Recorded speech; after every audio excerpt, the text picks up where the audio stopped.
I envy the sand that met his feet. I'm jealous of honey he tasted sweet, of birds that hovered above his head, of spiders who spun their sacred web to save him from his enemies. I envy clouds formed from the seas that gave him cover from the heat, of a sun whose light could not compete with his, whose face did shine so bright that all was clear in blinding night.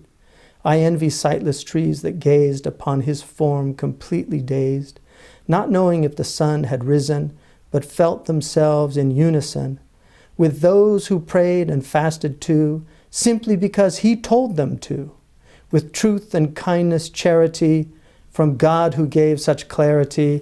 His mercy comes in one he sent to mold our hearts more heaven bent.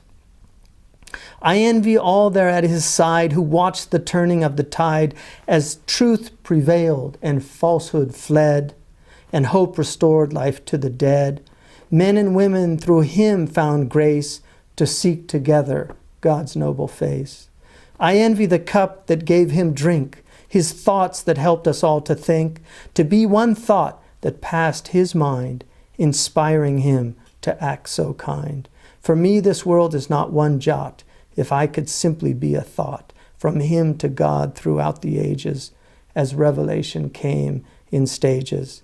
I pity all who think it odd to hear him say there is one God, or he was sent by God to men to hone their spirit's acumen.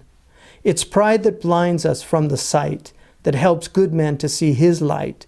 He taught us all to be God's slaves, and he will be the one who saves humanity from sinful pride. Muhammad has God on his side. So on this day, be blessed and sing, for he was born to grace our spring with lilies, flowers, life's rebirth, in a dome of green like his on earth.